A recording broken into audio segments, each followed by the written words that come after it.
Be sure to read and follow the safety guidelines to protect your computer from potential damage and ensure your personal safety. For more information about safety guidelines, see the owner's manual at dell.com/support. Before you begin, turn off the computer and disconnect all the attached peripherals. Before proceeding, ensure your computer is in service mode.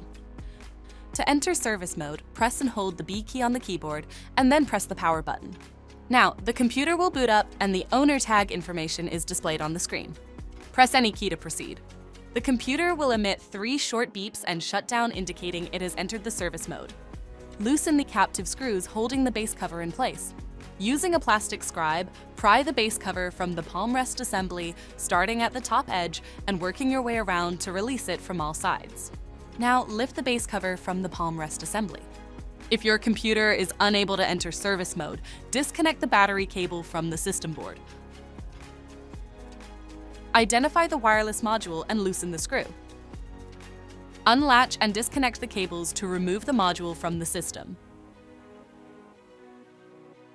To reinstall the wireless module, place it back in the system and reconnect the cables. Relatch it and install the screw to secure it.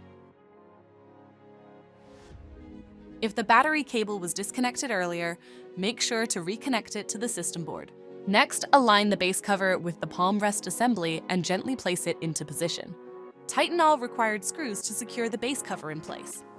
To exit service mode, connect the AC adapter and press the power button. Please note, the system will only power on and exit service mode if the adapter is connected. For more information about your Dell system, visit dell.com/support.